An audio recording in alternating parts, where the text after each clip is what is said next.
नमस्कार साथियों, आज हम भारत के जो है सभी मिट्टियों के बारे में चर्चा करने वाले हैं। तो चैनल पर नए हैं तो चैनल को सब्सक्राइब और वीडियो को लाइक ज़रूर कीजिएगा। तो आइए शुरुआत करते हैं हम।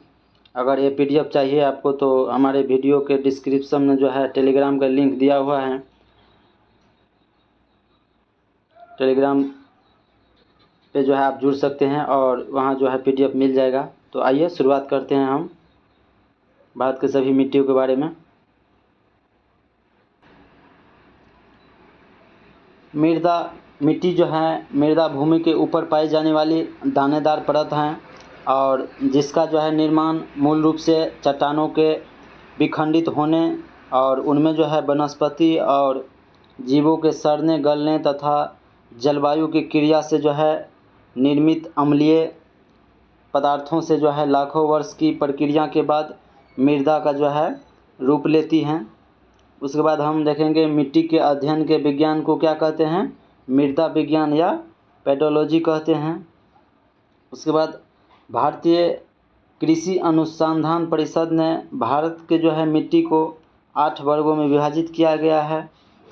तो सबसे प्रथम देखेंगे हम जलोढ़ मिट्टी, उसके बाद है काली मिट्टी, उसके बाद लाल मिट्टी, उसके बाद है लेटेराइट मिट्टी, उसके बाद है पर्वतीय मिट्टी, उसके बाद दलदली मिट्टी, उसके बाद मरुस्थलीय मिट्टी और लवणीय मिट्टी। तो भारतीय कृषि अनुसंधान जो है मिट्टी को कितने भाग में बांटा है, 8 वर्गों में जो है विभाजित किया है। तो आइए उसके बारे में चर्चा करते हैं।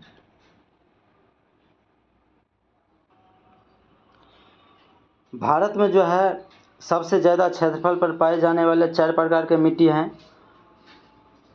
जिसमें प्रथम है जलोढ़ मिट्टी, उसके बाद है लाल मिट्टी, उसके बाद है काली मिट्टी और लेटेराइट मिट्टी। ये 4 मिट्टी जो है भारत में सबसे ज़्यादा क्षेत्रफल पर पाए जाते हैं।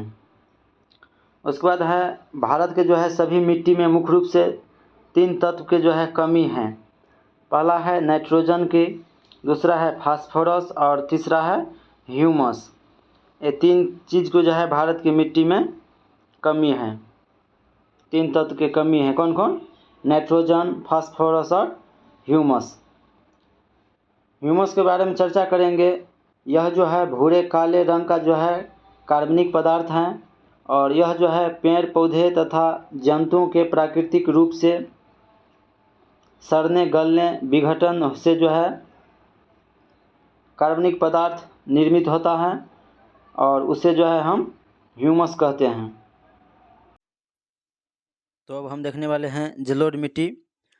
जलोढ़ मिट्टी जो है इसे हम दोमट मिट्टी या कछारी मिट्टी भी कहते हैं। और जलोढ़ मिट्टी जो है नदियों द्वारा पहाड़ी क्षेत्र में लाकर जो है मैदानी क्षेत्र में जो है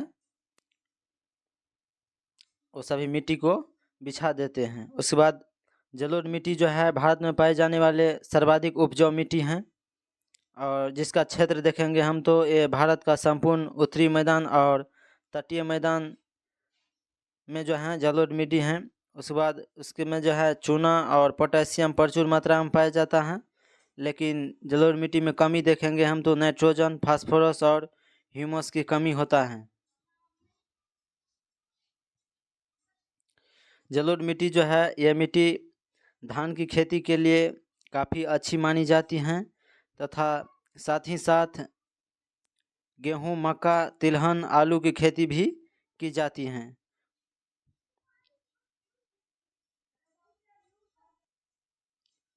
उसके बाद हम देखेंगे जलोढ़ मिट्टी के प्रकार देखेंगे तो हम जलोढ़ मिट्टी ये 2 प्रकार के होते हैं, जिसमें हम देखेंगे बांगर और खादर। बांगर जो है पुरानी जलोढ़ मिट्टी को बांगर कहते हैं और नई जलोढ़ मिट्टी को खादर कहते हैं। तो जलोढ़ मिट्टी कितने प्रकार के होते हैं, 2 प्रकार के, कौन कौन, बांगर और खादर। खादर किसे कहते हैं, नई जलोढ़ मिट्टी को खादर कहते हैं और पुरानी को बांगर कहते हैं। उसके बाद देखने वाले हैं हम काली मिट्टी। काली मिट्टी इसका निर्माण जो है बेसाल्ट चट्टान के टूटने फूटने से होता है। काली मिट्टी जो है ज्वालामुखी विस्फोट होता है उसमें जो है बेसाल्ट चट्टान निर्मित होता है और यह मिट्टी जो है उसके बाद बेसाल्ट चट्टान जो है टूटते फूटते हैं तो काली मिट्टी का निर्माण होता है। काली मिट्टी को जो है रेगुड़ मिट्टी या कपासी मिट्टी भी कहते हैं और लार्वा मिट्टी भी कहते हैं। और इस मिट्टी का काला रंग जो है टिटेनीफेरस मैग्नेटाइट के उपस्थिति के कारण होता है। तो काला मिट्टी काला क्यों होता है? टिटेनीफेरस और मैग्नेटाइट के उपस्थिति के कारण होता है। और काला मिट्टी का क्षेत्र देखेंगे हम तो ये मध्य प्रदेश, गुजरात, महाराष्ट्र, उत्तरी कर्नाटक, प्रायद्वीपीय भारत में जो है काली मिट्टी सबसे ज़्यादा पाई जाती हैं। काली मिट्टी का जो है सबसे ज़्यादा विस्तार महाराष्ट्र में देखने को मिलता है।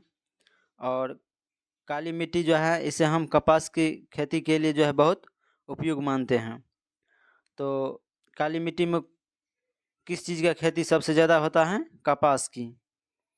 और काला मिट्टी काला क्यों होता है? टिटेनीफेरस मैग्नेटाइट की उपस्थिति के कारण जो है वो काला मिट्टी काला होता है।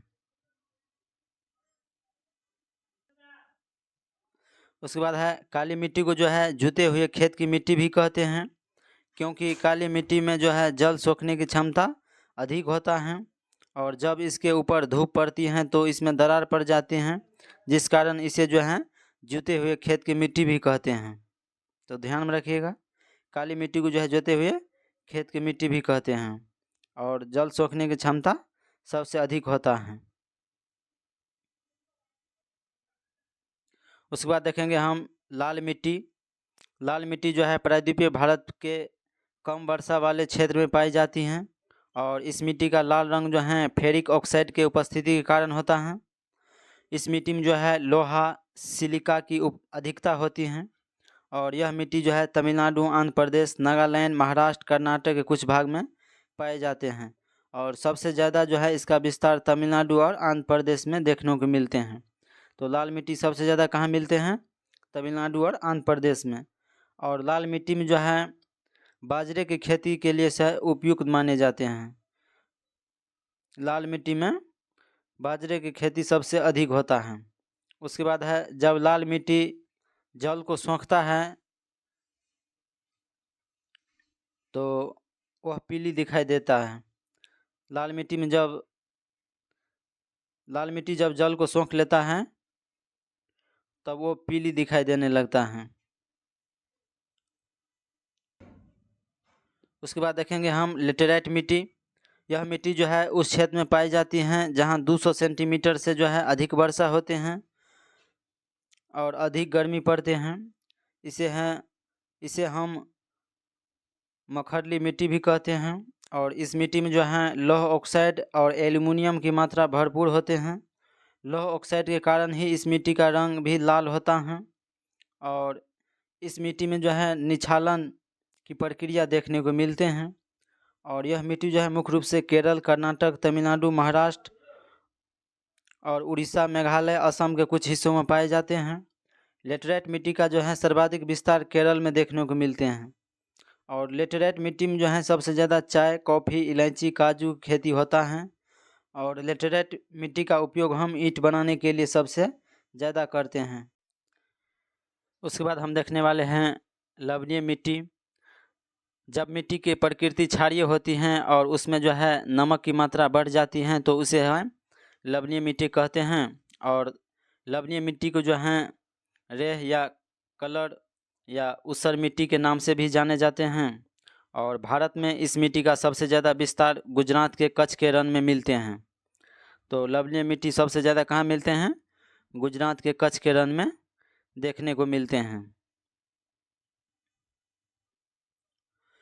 उसके बाद हम देखने वाले हैं पर्वतीय मिट्टी और इस प्रकार की मृदा का विस्तार जो है पर्वत पर देखने को मिलते हैं।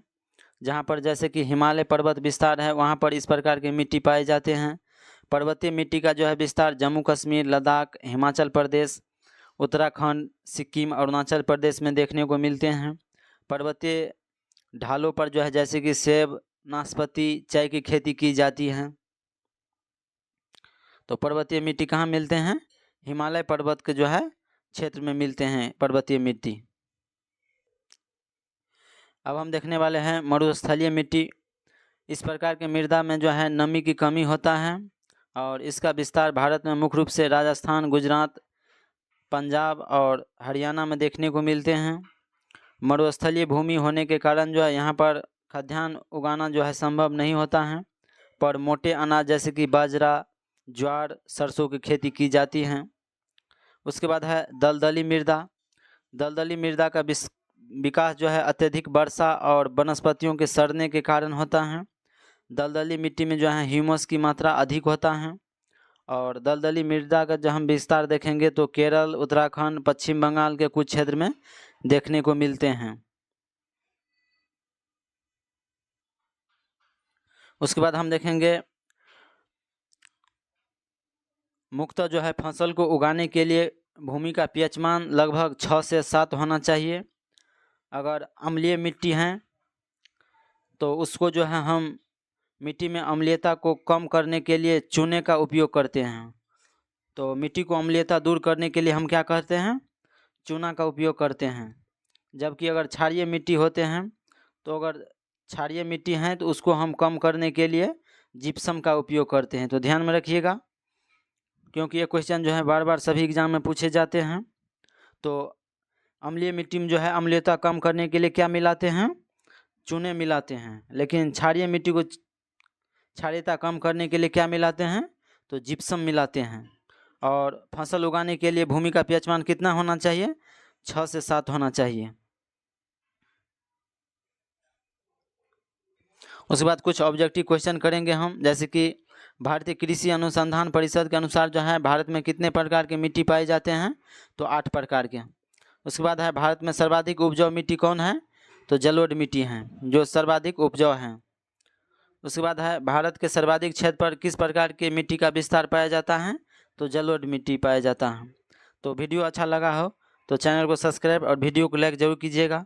मिलते हैं नेक्स्ट वीडियो में। अगर ये PDF चाहिए आपको तो हमारे टेलीग्राम के लिंक वीडियो डिस्क्रिप्शन में दिया हुआ है, उसमें आप जुड़ सकते हैं, वहाँ PDF मिल जाएगा। धन्यवाद।